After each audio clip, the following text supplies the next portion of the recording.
Boa noite. O programa Palavras Cruzadas está começando agora. O convidado desta noite é o filósofo Luiz Felipe Pondé, pensador polêmico que diz o que pensa sem se deixar intimidar pelo pensamento politicamente correto, que muitas vezes inibe o debate franco e aberto. Nascido em Recife em 1959, Pondé estudou medicina até o 5º ano, mas optou por filosofia na Universidade de São Paulo, onde também fez doutorado. Na Universidade de Paris, fez o equivalente a nosso mestrado e em Israel, na Universidade de Tel Aviv, fez pós-doutorado. É professor de Ciências da Religião na PUC, São Paulo, e de Filosofia na FAAP. É autor de várias obras, como Guia do Politicamente Incorreto da Filosofia, e é um dos personagens do livro Por que Virei de Direita. Pondé mantém ainda uma coluna semanal no jornal Folha de São Paulo. Participam do programa aqui comigo a jornalista Laura Greenhalgh, ex-editora executiva do jornal O Estado de São Paulo e fundadora do Caderno Aliás, do mesmo jornal, e Eliane Gonçalves, jornalista da Rádio Nacional em São Paulo, emissora da empresa Brasil de Comunicação, responsável também pela TV Brasil.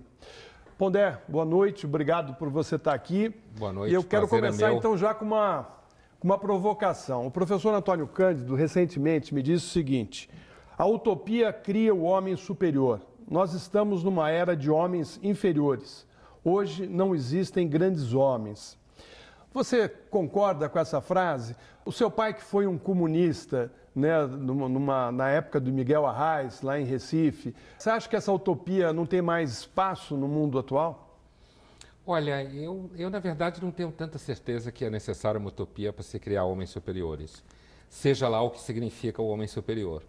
Eu entendo o homem superior um pouco como uma ideia romântica, né? O homem que, de repente, não vive só pautado pela ideia de previdência privada, pelo que vai ter na janta, ou se ele tem crédito no banco, alguma coisa assim.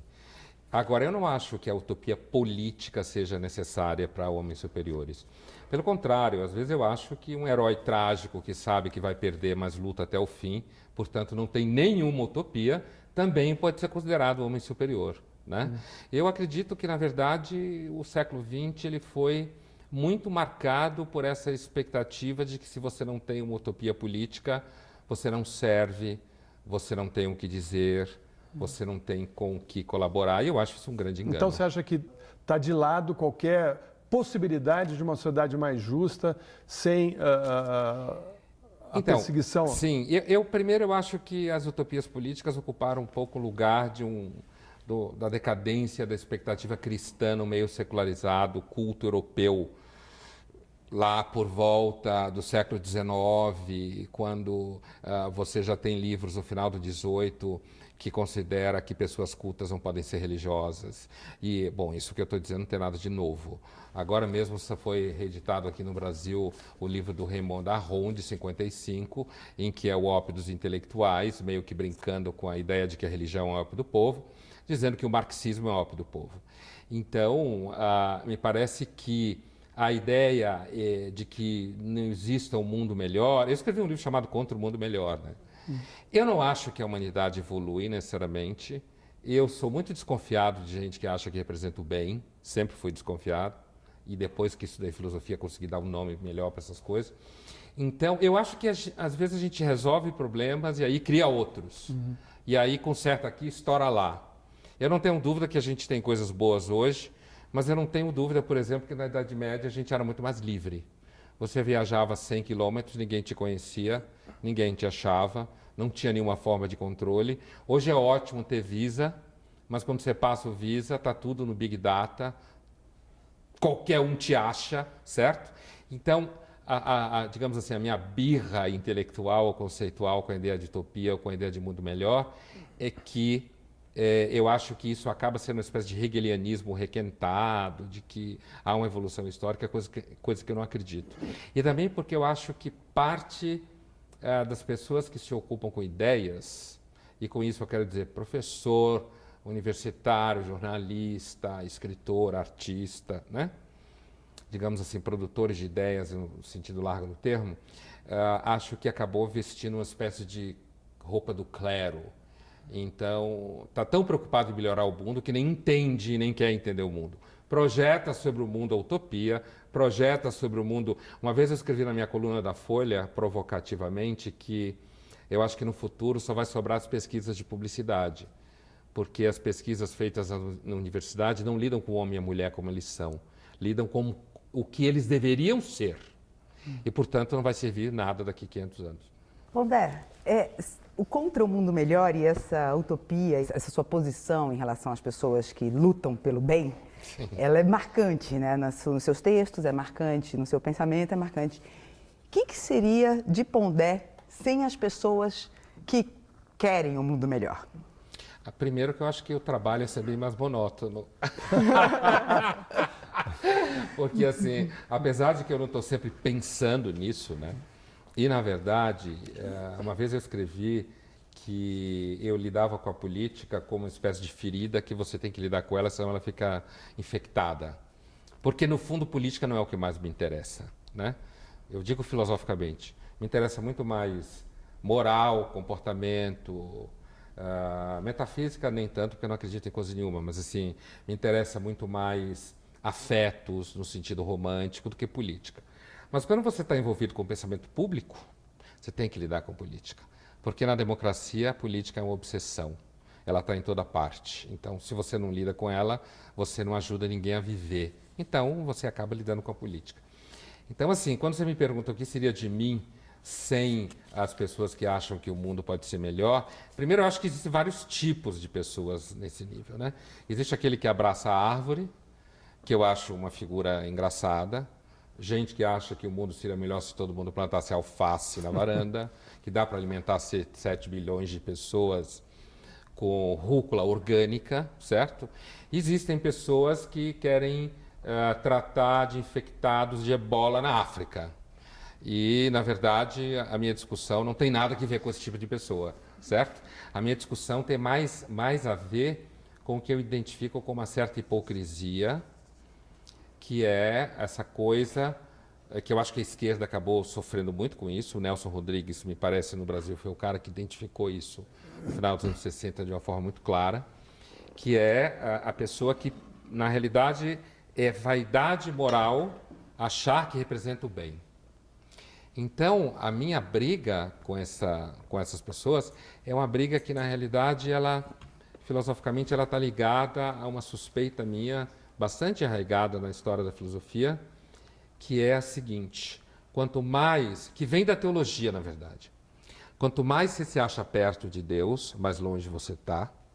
Quanto mais você sabe que está longe de Deus, mais perto você está. Portanto, quanto mais você acha que representa o bem, pior você está. E quanto mais você sabe que você não tem nada a ver com o bem, talvez tenha alguma salvação. Então, a minha suspeita com quem quer salvar o mundo, na realidade, tem origem teológica, que está lá no século XVII francês. Então, Pondé, eu vou pegar aí esse finalzinho que você falou. Um dos temas que a gente vê na sua coluna, volta e meia você volta na questão dos jovens. E você tem falado muito de uma geração muito marcada por um moralismo, um certo moralismo. E, ao mesmo tempo, agora você traz a questão da religião à tona. Como é que você está vendo? Quer dizer, de um lado, a gente tem esse jovem no mundo ocidental, até por falta de perspectiva para ele, porque a falta de perspectiva é meio generalizada, né? Então, esse jovem que meio se infantiliza, que fica em casa do pai e da mãe até mais tarde, que está vendo que o mercado de trabalho, enfim, ele não consegue mais manter aquele discurso da beatificação do trabalho, como sempre houve, né? Para usar um termo do Fernando Sabater recente, né? Que falou, onde é que vamos com essa visão do trabalho beatificado? Porque simplesmente não há trabalho. Então, você tem essa geração que está meio deslocada, então que meio se infantiliza, são adolescentes, Sim. né? Por outro lado, a gente está vendo uma juventude que entra num discurso radical. Agora existe o verbo, né? Eu me radicalizei. Quer dizer, isso não é uma coisa muito patente enfim, no Brasil, há investigações aí de um grupo, mas a gente não sabe até que ponto as conexões são verdadeiras, mas tem uma parcela da juventude, não é só a juventude ligada aos países árabes, mas até jovens da Europa e de outras partes, se radicalizando. Do que eles vão atrás, primeiro? É de uma utopia? É de uma saída? É um escapismo? É a exacerbação do discurso moralista? O que está acontecendo para você? Eu começaria dizendo duas coisas. Primeiro, eu tenho lido muito para a história nos últimos anos. E eu normalmente sou assim, quando eu me encanto com uma coisa, eu fico obcecado, né? Então eu adoro pré-história. Tenho a maior reverência pela história da espécie na pré-história e tal. E quando eu comecei a ler pré-história, o que acontece normalmente, isso arruína a sua percepção de história. Porque a gente está acostumado a pensar, quando eu digo a gente, eu estou falando a gente que vive hoje em dia, que o mundo começou na Revolução Francesa, Revolução Industrial, capitalismo, e mais recentemente começou nos anos 60. Então, que portanto, no momento em que você encontra jovens, por exemplo, que já não encontram significado na ideia de transformação política, o que eu acho que no Brasil atualmente tem até alguns que retomam esse tipo de radicalização, digamos. Eu já chego nesse caso. Eu tenho a impressão que, assim, se amanhã tiver uma crise econômica radical no mundo, quebrar o sistema de troca de mercadorias conhecido como sociedade de mercado, eu acho que a gente volta para a pré-história em 2 horas. Os homens voltam a se matar e as mulheres voltam a morrer de parto. Toda a construção sociológica e filosófica dos últimos 150 anos vai para a lata de lixo. Eu digo isso porque eu vejo as coisas cada vez mais desse ponto de vista. Isso que eu chamo de arruinar a percepção histórica. No sentido de que, sabe, quando você olha para o Sol e o Sol nos aquece, você tem a impressão que o Sol existe para nos aquecer. Mas não, a gente, em relação ao Sol, é um mero acaso. E ele nem sabe que nós estamos nos aquecendo com ele. E eu tenho uma percepção de tempo cada vez mais assim. Portanto, quando a gente fala que tem jovens agora que não sabem muito o que quer fazer, eu acho que existe uma questão na experiência da vida humana que é a falta de sentido mesmo. E quando você está muito ocupado acreditando em política, muito ocupado acreditando na beatificação do trabalho, muito ocupado acreditando no humanismo, muito ocupado acreditando nos direitos humanos, muito ocupado acreditando em si mesmo, esse buraco, esse nada, esse vazio, ele não aparece muito. O que historicamente sempre foi resolvido pela religião. Grosso modo, a religião sempre foi um sistema de sentido, das mais variadas formas. E aí eu acho que o que a gente tem nos últimos anos é uma variação de sistemas de sentido que entram em crise. O consumo é um sistema de sentido para muitas pessoas, a ideia de permanecer jovem para sempre.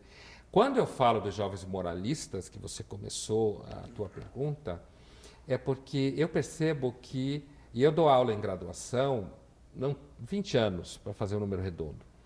Não é 20, mas quase 20. E a percepção que eu tenho, quando eu chamo de moralismo, ou que a juventude está muito moralista, é que apesar deles estarem com muito medo, porque estão com medo, e eu escuto isso na sala de aula, medo porque tem que dar certo, medo porque o trabalho não é mais garantido, medo porque a família não é garantida, medo porque não pode confiar em ninguém, medo porque todo mundo é narcisista, medo porque os pais têm a impressão, têm uma expectativa que você fale mandarim, medo que as pessoas têm a expectativa de que porque você é jovem você tem que ser bem resolvido, não pode ter ciúme, não pode ser inseguro, não pode ser machista, não pode ser submissa.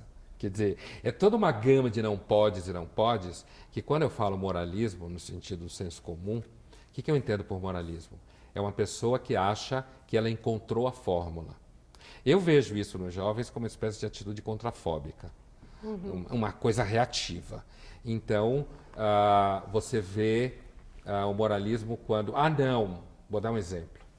Porque a minha mãe, ela, quando ficou casada, sei lá, 30 anos, e aí o meu pai, quando eles estavam lá pelos 50 e poucos anos, estou dando um exemplo hipotético, que na verdade não é hipotético, porque eu já ouvi muito isso, né? Quando eu estava lá pelos 50 e poucos anos, meu pai conheceu uma mulher de 30, separou da minha mãe, casou com essa mulher de 30 anos, e a minha mãe fica chorando em casa, e se humilha aceitando o dinheiro dele, nunca mais conseguiu construir a vida. E aí uma menina de 18 anos fala dessa mãe como se ela entendesse alguma coisa da vida. Como ela soubesse o tamanho que é o rombo de você ter, de repente, sido trocado ou trocada por uma pessoa mais jovem. A angústia que é você olhar para trás e perceber que você investiu numa coisa que não deu certo. Como é difícil você ter certeza das coisas, principalmente quando você amadurece. Eu acho que quanto mais imaturo você é, mais certeza você tem. Quanto menos imaturo é, menos certeza tem. Então, isso que eu chamo de moralismo. Essa menina hipotética que eu falei, julgando a mãe, porque a mãe não consegue ser aquela super mulher de 50 anos que foi trocada e está super bem, super feliz e não sofre. E ela acha que com ela isso não vai acontecer. Ela acha que ela nunca vai se sentir desesperada, porque ela tem certeza de que ela sabe das coisas, superou os problemas das gerações anteriores, isso que eu chamo de moralismo, superou os problemas das gerações anteriores, ou o carinha que acha que não há nenhuma gota nele de insegurança, porque eu acho que todo homem que ama uma mulher muito pode ser inseguro, como Otelo, como Dom Casmurro, certo? Acredito mais em Shakespeare e Machado do que em toda a sociologia de gênero. Bom, eu vou ter que fazer um breve intervalo. Daqui a pouco o Palavras Cruzadas estará de volta.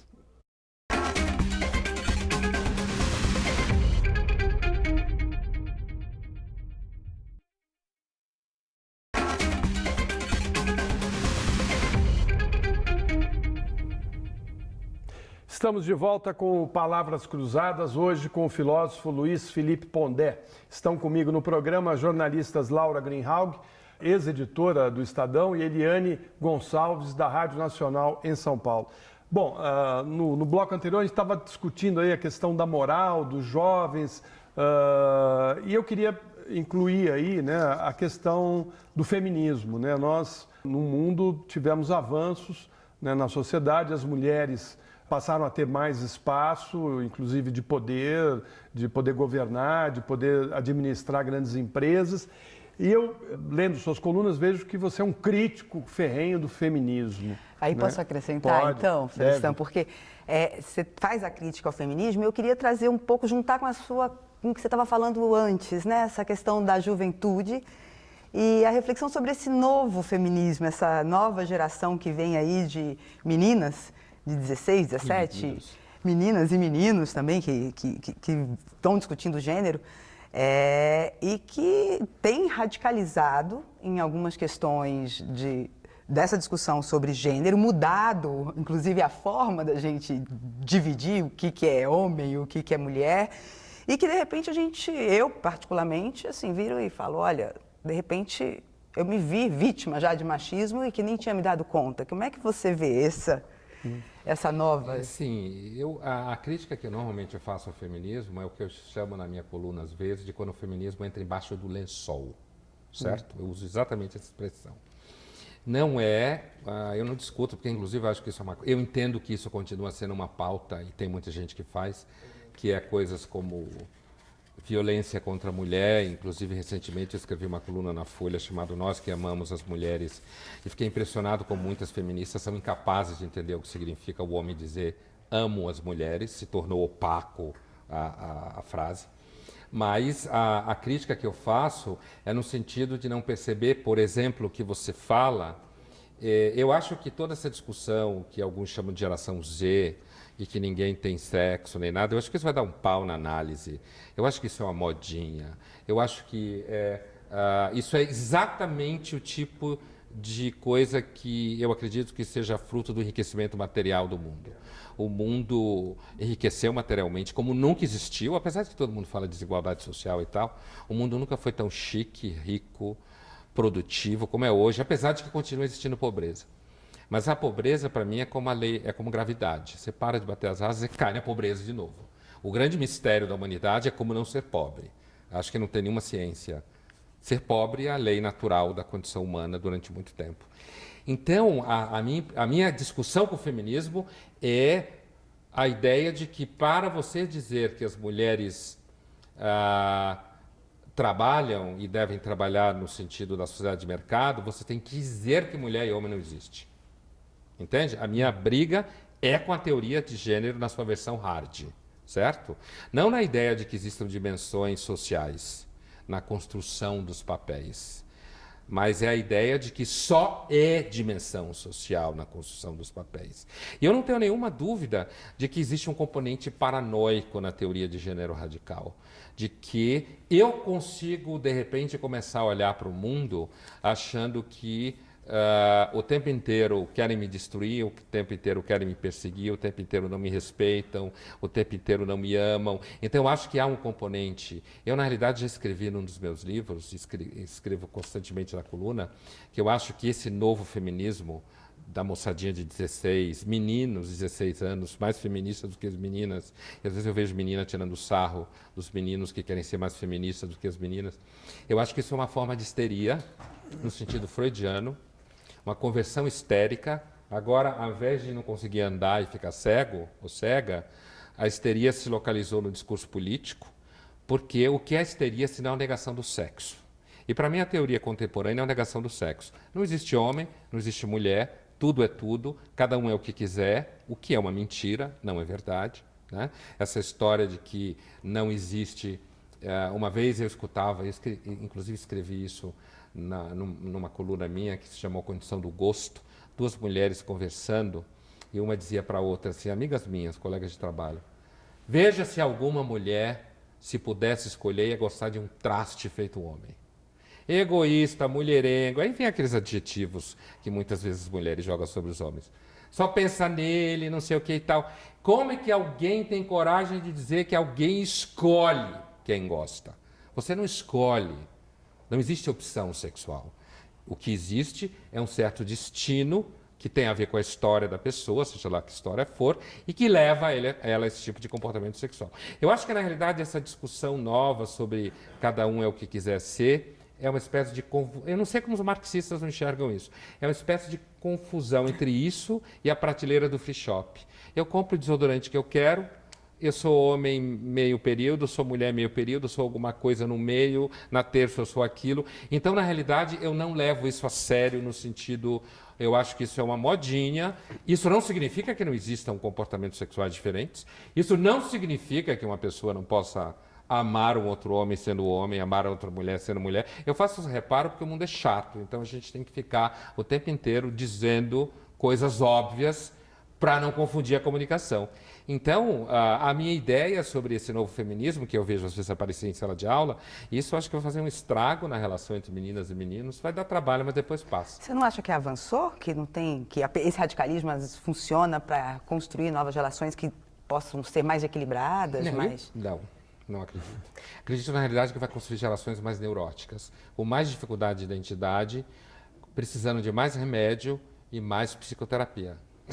Ô, Pondé, às vezes eu tenho a impressão de que, na verdade, o que a gente tem hoje, porque se você olha mulheres, homens, enfim, todos os grupos humanos, gays, enfim, está todo mundo com suas questões, com seus problemas, com suas tensões. Me parece que a gente hoje vive uma crise do sujeito. Ou seja, o sujeito, não importa a divisão de gênero, nada, está em crise. E por que eu acho que está em crise? Porque é exatamente isso, as pessoas perderam a noção do que são, elas não têm mais o contato consigo mesmas, elas são as representações delas próprias. Sim. Você é uma representação também. Estilos. Como é que para onde vai isso, né? Quer dizer, esse mundo das representações e o sujeito tão fraco? Olha, eu acho que continuando as condições normais de temperatura e pressão, com isso eu quero dizer, o capitalismo continuando como ele vai, crescendo como ele cresce cada vez mais, produz mais consumo, produz mais liberdade de consumo, poder de decisão do sujeito de consumo. Eu acho que a tendência, continuando assim, é você produzir mais dependência de estilos. Eu lembro dos anos 80, um artigo na Ilustrada em que o autor dizia que na década de 80, anos 80, hein? Não existiam mais personalidades, mas só estilos. Né? Nos anos 80. Então, assim, no sentido que personalidade é muito pesado, é muito hábito, no sentido de tradição, que você não tem escolha. Eu vejo assim, Laura, eu vejo isso tudo como fenômeno do avanço da sociedade de consumo. E a gente passou a acreditar que, como a gente pode comprar um carro, você pode se inventar o tempo inteiro. Eu acho que aí está a ilusão, certo? E isso que você se refere como crise do sujeito, eu tenho a impressão que à medida que a sociedade burguesa foi se instalando e foi surgindo o sujeito moderno, com a capacidade de mudar de lugar onde vive, mais ou menos escolher o que faz, e aí ele foi descobrindo, na verdade, que muitas vezes ele não sabe o que ele quer, ele não sabe para onde ele vai. Minha avó dizia, cabeça vazia, oficina do diabo. Né? Então, você vive mais tempo, você tem mais opções, você pode fazer mais escolhas, e aí você descobre uma coisa que talvez foi o resultado do próprio enriquecimento, que é o seguinte: a gente se pergunta, mas não tem resposta, a gente não sabe exatamente o que é, entende o que eu quero dizer? Então, isso que você chama de crise, às vezes eu me pergunto se não é a condição tal como ela é. Assim como quando você vive mais, por causa da medicina, e você pode viver 80 anos, você pode deprimir, você não encontra o que fazer, você não encontra sentido para o seu dia a dia. E quando você vivia 30 anos, você não tinha tempo para isso, estava muito ocupado. Eu não quero dizer que a gente tem que voltar para o passado, né? Não é isso que eu não estou preocupado com a solução. Mas eu tenho a impressão que essa crise a qual você se refere, ela é fruto da evolução de uma sociedade de produção, de enriquecimento material, e que, na realidade, eu estou sendo bem marxista no que eu estou dizendo. Pondé, eu queria que você discutisse um pouco essa questão da internet, né? Quer dizer, esse jovem que a Laura está falando aí, ele está o tempo todo na internet, no mundo virtual, praticamente ele passa boa parte da vida dele na frente de um celular ou de um notebook, né? E ali é um espaço para tudo. Pessoas falam absurdos ali e você tem, e está vivendo hoje no mundo, essa questão do preconceito, do ódio. Como é que você analisa isso, esse momento que nós estamos vivendo que as pessoas não suportam as outras? Então, eu lembro de algum tempo atrás em que a gente estava numa mesa junto, sei lá, talvez 10 anos atrás, em que se discutia o fascismo na esfera virtual, né? E o tema era como os blogueiros podem ser violentos, porque na realidade eles podem falar o que quer, né? E havia na época então aquela ideia de que o blogueiro significa o guerreiro da liberdade. E o que a mesa dizia, que a gente fazia parte, era justamente que o blogueiro podia ser o guerreiro, não da liberdade, mas o guerreiro da violência. Isso 10, 12 anos atrás, né? Então, assim, eu lembro disso pelo seguinte: eu acho que primeiro a gente tem que fazer uma diferença. Eu não acho que as mídias sociais, WhatsApp, Facebook, coisas assim, elas são a priori instrumentos de isolamento, né? Eu acho que elas podem ser instrumento de encontro, na medida em que, encontro entre as pessoas, eu quero dizer, na medida em que elas estão inseridas no dia a dia. Então, você pode começar um relacionamento amoroso com uma pessoa que mora em outro lugar, e manter durante o tempo esse relacionamento graças ao WhatsApp, se algum juiz não resolver interditá-lo no país, certo? Você consegue manter o relacionamento, aí você se encontra e durante um tempo você vai organizando o que depois virá a ser um convívio real. Entende o que eu quero dizer? Sim. Então eu não acho que a priori as mídias sociais significam isolamento, destruição de vínculo e tal. Agora, quando você vive só na realidade virtual, voltando exatamente ao que você dizia, eu acho que isso, na realidade, sabe, eu tenho uma impressão que isso é mais um fenômeno. Eu não tenho tanta certeza que o jovem, quando eu digo jovem, eu falo alguém de 18 anos, 17 anos, que as mídias sociais para eles são uma alienação tão grande quanto pode ser para uma pessoa de 30 ou 40. Porque o que eu vejo nesses jovens é que essas mídias sociais, elas estão misturadas com o dia a dia deles. Eles estão falando por WhatsApp com alguém que eles vão encontrar daqui 5 minutos. Eles estão combinando onde eles vão pelo celular, mas eles vão se encontrar. Eles estão falando com alguém com quem de fato eles convivem. Eu acho que o isolamento, que eu às vezes chamo de masturbação do mundo virtual, eu acho que isso ameaça principalmente à medida que as pessoas vão avançando na idade. Porque elas vão tendo menos sociabilidade, menos encanto pelos outros e os outros por ela, menos sonhos no sentido de horizonte no dia a dia, e, portanto, elas são capazes de ter uma vida só ali dentro. Então, o Facebook é falso, as fotos são falsas, o que elas contam não é verdade, e fora dali elas têm uma vida completamente monótona, sem futuros, sei lá, o trabalho não tem encanto, o casamento foi para o saco, os filhos também não são mais aquilo que era, você não vai ter mais de um sucesso profissional. Eu acho que, na realidade, o principal problema do mundo virtual talvez não seja para o jovem enquanto tal. Na sala de aula, eu vejo, muitas vezes os alunos olham no Google, né? Eles pegam uma coisa, olham no Google e perguntam, mas eu continuo tendo a experiência de discutir Hamlet com os alunos em sala de aula. Do mesmo jeito que discutia há 10 anos atrás ou há 20 anos atrás. Me parece que o desafio continua sendo o mesmo. Eu digo para se comunicar com eles, né? Você conseguir fazer com que eles entendam que uma determinada peça literária clássica tem a ver com o cotidiano deles hoje. Na hora que você consegue fazer esse gancho, ele presta atenção no que você está falando. Sempre tem alguns que nunca ouvem, outros que ouvem muito e a maioria está no meio, né? Continua sendo... Eu não tenho uma percepção de tanta mudança assim, né?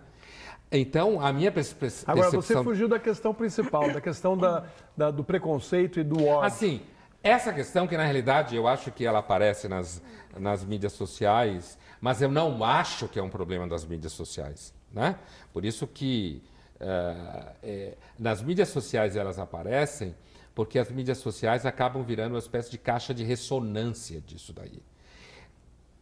Há algumas décadas a gente está pensando que porque acabou a Segunda Guerra Mundial na Europa e acabou a Guerra Fria, o mundo entrou num período de paz.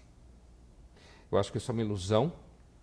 Eu acho que a paz existe enquanto existir shopping center para a gente comprar o que quer. Na hora que isso não existir mais, a gente começa a se matar de novo, certo? Eu acho que o diálogo só funciona na medida em que as pessoas vão começar a brigar por uma coisa de verdade. Não existe alguma coisa... Sabe casal separando, tá tudo bem até a hora que começa a discutir o patrimônio? Então, assim, aí tem que entrar o advogado mesmo, porque senão, né? Então, essa coisa da violência que você falou, eu não acho que é um problema das redes sociais. Eu acho que as redes sociais, elas tornam isso visível. Mas não tem uma coisa, Pondé, que a gente vê muito nas mídias sociais, que é assim, a divergência de opiniões, ou seja, o espaço de alteridade, ele é anulado. Sim. Porque se você pensa como eu, tudo bem. Se você não pensa como eu vou te destruir. Sim. Então, esse antagonismo, essa irracionalidade que parece que está crescendo muito. Não, mas eu acho que assim, o que as redes sociais fazem, elas dão a oportunidade da humanidade manifestar aquilo que elas manifestavam em autos de fé, em assembleias. Tem coisa que destrói mais a alteridade que uma assembleia do movimento estudantil? Nunca existiu alteridade no movimento estudantil. Eu fiz movimento estudantil no final dos anos 70, começo dos anos 80, é totalmente como é até hoje. Não existe alteridade no debate político em universidade, não existe alteridade no movimento estudantil. O que eu acho, por isso que eu estava dizendo que eu não acho que as redes sociais, elas tornam isso visível, que é um comportamento que as pessoas sempre tiveram quando discutiram política para valer. É isso que eu estava querendo dizer, entendeu? Eu queria voltar no seu passeio pelo marxismo. Sim. Você fala da sociedade do consumo, né? Você fala do shopping center. Mas também você é uma pessoa que defende o liberalismo, né? Você defende a liberdade acima de tudo. Nessa sociedade, né, nesse sistema que precisa de ter pesos e contrapesos, né, para que possa ter um mínimo de civilização, né? O que você acha que precisa, a gente precisa ter mais força, mais contrapeso? O mercado ou o Estado? Eu acho que isso depende um pouco, às vezes, do lugar em que você está. No Brasil, que é uma sociedade de cultura autoritária, em que, se você quer abrir uma empresa, o Estado vê você como um ladrão, em que as pessoas acham que se você quer demitir alguém, você não presta e tem que pagar multa, em que há uma cultura que quem dá emprego, na realidade, não é de confiança, eu acho que o Estado sobra, né? No sentido... Se você pensar nos Estados Unidos, eu acho que o Estado tem uma função bem interessante, por exemplo, no momento em que ele regula a formação de monopólios. Ou seja, em que ele defende a competição, certo? E ele é contra a possibilidade de grupos grandes se juntarem para acabar com a competição. Isso que eu quero dizer, que eu acho que tem lugares diferentes para pensar a relação entre mercado e Estado. No Brasil, eu acho que a gente precisa de liberdade de mercado. Outro dia eu fazia Jornal da Cultura com um colega na bancada e ele contava que ele abriu uma empresa de produção musical na Califórnia, em Los Angeles. E ele ficou impressionado que lá ele abriu uma empresa em 48 horas. Aqui no Brasil você leva 48 anos. Se você quiser fechar mais 148 anos, você gasta dinheiro com contador, advogado e burocracia. Ou seja, o Brasil é um país hostil para quem quer abrir negócio e dar emprego. E o monopólio também está aqui solto. É em cima e embaixo. Então, eu só queria terminar essa coisa que você falou da relação entre mercado e Estado, que eu acho que isso é um equilíbrio que depende um pouco do momento. No caso do Brasil, eu não tenho nenhuma dúvida que existe Estado demais, ele é gigantesco e coisa e tal. Agora, por defender o liberalismo, não quer dizer que eu não acho que existam problemas no sistema de mercado. O que eu acho é que a esquerda atrapalha a gente poder lidar com esses problemas. Bom, nós vamos ter que fazer outro intervalo. O Palavras Cruzadas volta já já.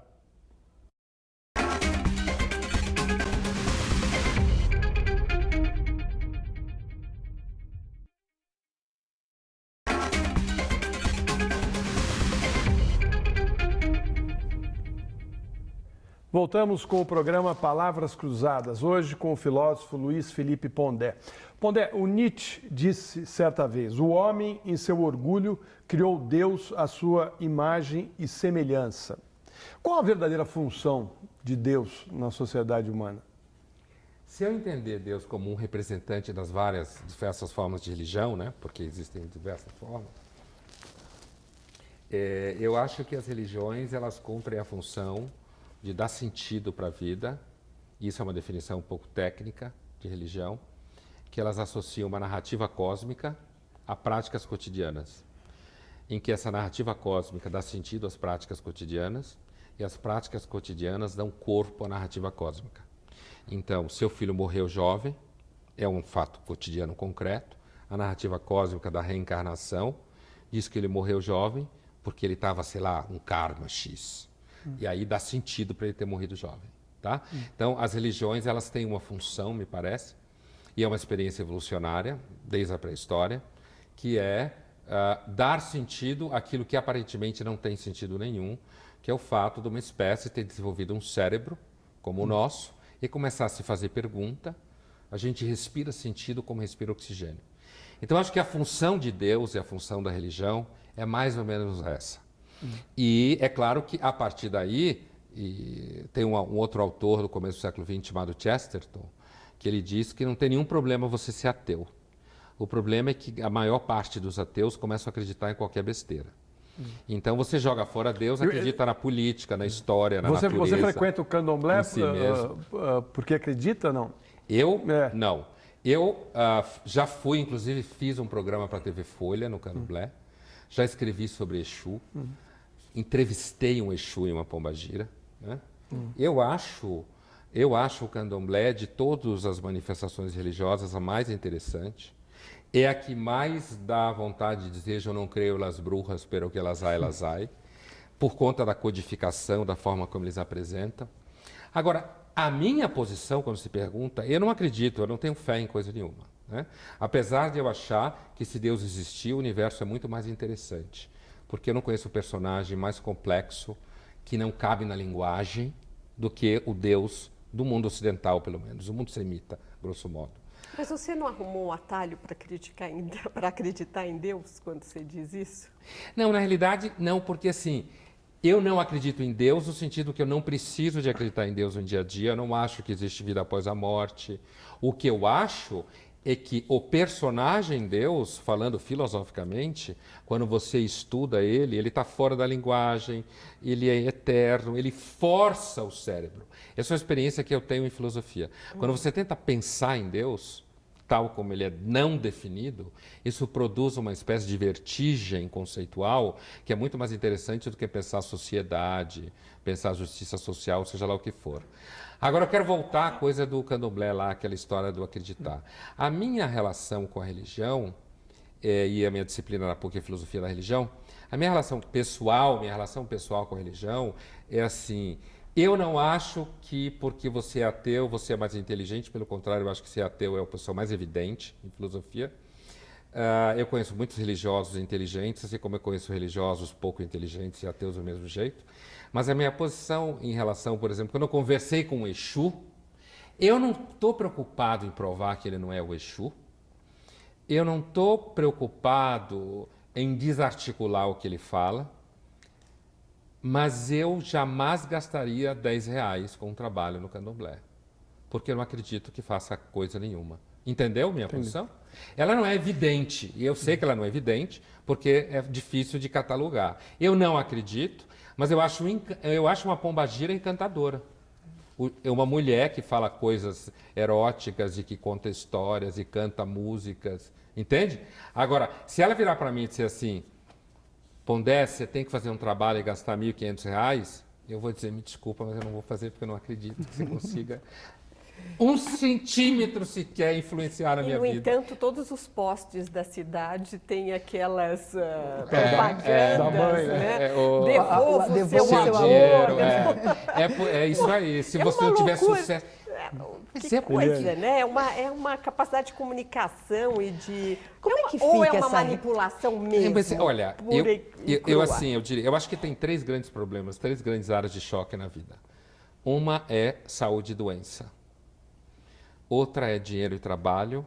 Outra é afeto e família. Se eu for uma pessoa especializada em saber o que a Laura está passando, se eu atuar nessas 3 áreas, eu tenho certeza que eu vou acertar numa grande estatística, levando em conta classe social, idade, sexo, estilo de se vestir, modo como fala a língua, se anda de carro ou não, certo? Pouco escapa disso na vida. Os problemas estão relacionados a afeto, ou eles estão relacionados a dinheiro, ou eles estão relacionados à saúde. E é aí que eles atuam. E muita gente que vai, por exemplo, conversar com Pombagira, que é um especialista em amor, certo? A mulher é especialista em amor.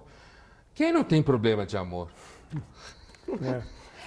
Pondé, e a religião agora da sociedade, o fenômeno do evangélico, né, do protestante, como é que você lê esse fenômeno que hoje está dentro da política, né, que está definindo aí rumos, como é que você lê? Inclusive fazendo até oração dentro do plenário do Congresso, que deveria ter uma postura mais... Laica.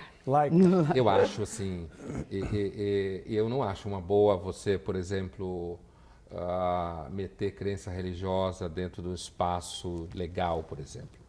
Agora, vamos dar um passo atrás. Eu não vejo muita diferença entre você, e não vejo mesmo, né, falando do ponto de vista conceitual, eu rezar no plenário ou eu ler o Manifesto Comunista.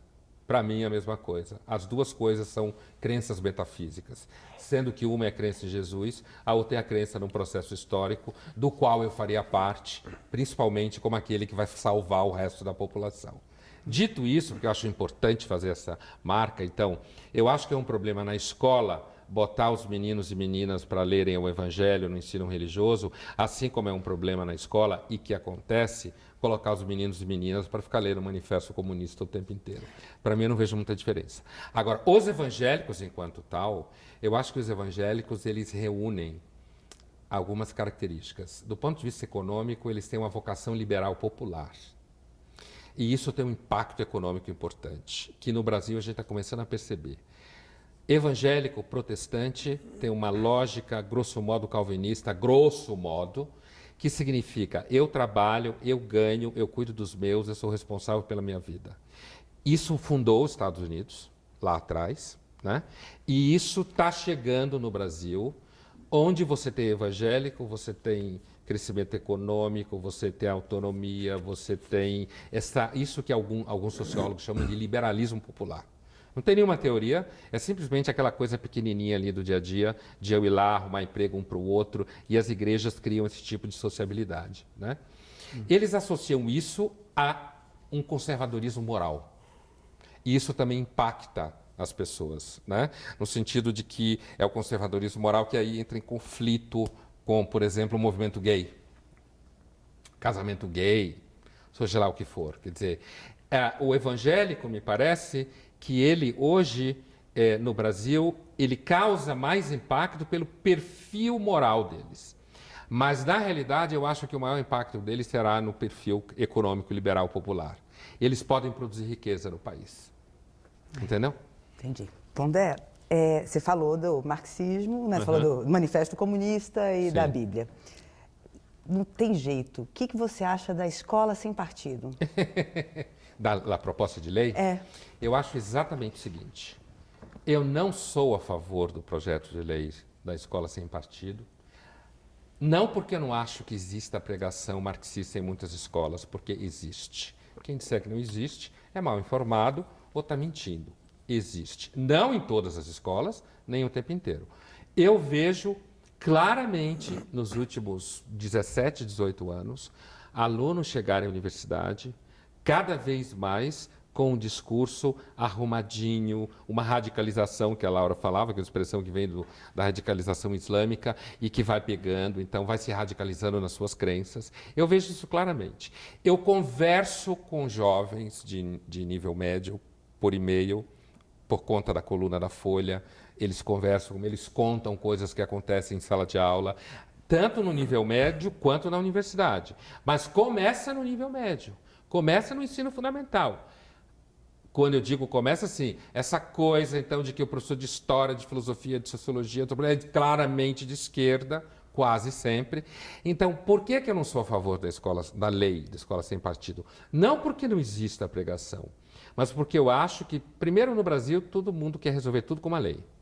Segundo, eu acho que ela vai criar uma forma de censura, que vai ser a seguinte. Amanhã eu dou uma aula de ciência, eu estou dando aula de darwinismo, e aí o pai evangélico do meu aluno vai fazer um protesto ou um processo, seja lá o que for, dizendo que eu estou pregando ateísmo em sala de aula.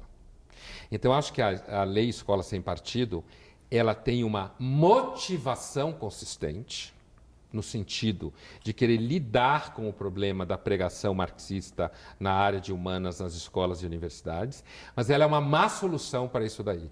Eu não acho que a solução seja uma lei, eu acho que uma solução é essa discussão que a gente está tendo aqui. É que isso apareça na mídia, apareça na imprensa, que as pessoas tomem consciência disso, que isso seja discutido em sala de aula, que uma aluna possa levantar a mão e dizer, professora, eu não concordo com o que o senhor está dizendo. E ele não seja esmagado pela argumentação petista na sala de aula, como muitas vezes já aconteceu no Brasil.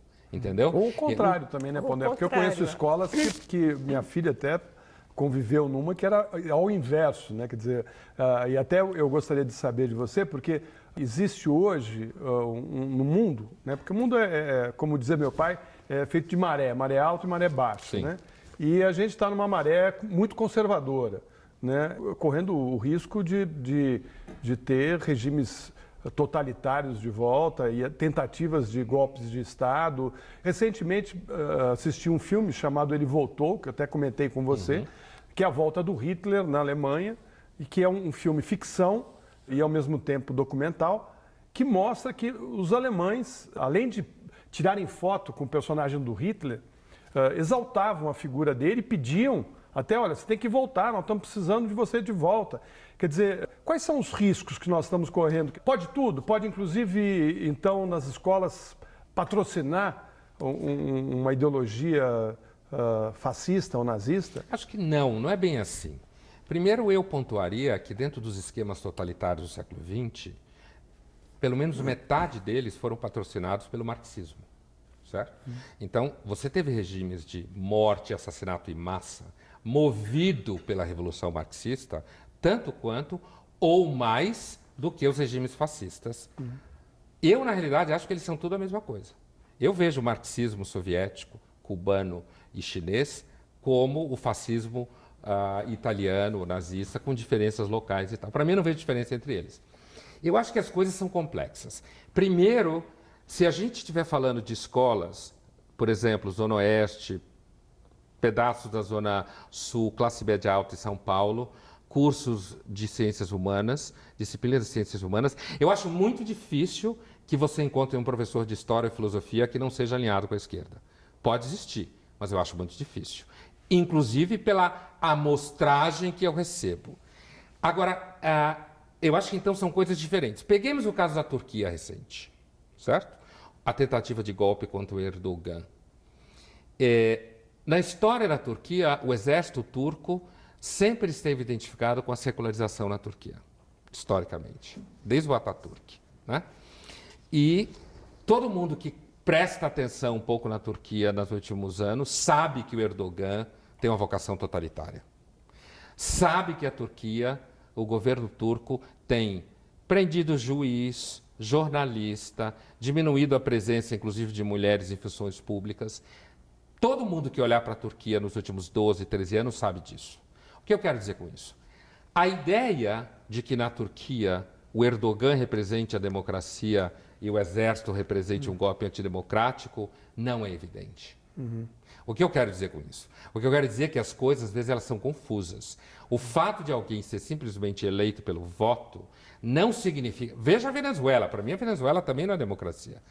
Então, quando a gente chega na questão que você falou, por exemplo, vocações totalitárias reaparecendo aqui e ali, como no caso do filme que você citava, ou gente votando no Trump, sei lá, né, possivelmente votando no Trump, a impressão que eu tenho é a seguinte, e talvez com isso eu fecho o que eu quero dizer nesse tema, é assim, eu acho que, primeiro a divisão esquerda-direita, marxista, antimarxista, bem e mal, eu acho que são divisões que têm atrapalhado a compreensão do mundo, porque elas são meio religiosas, acaba sendo um pouco de seita.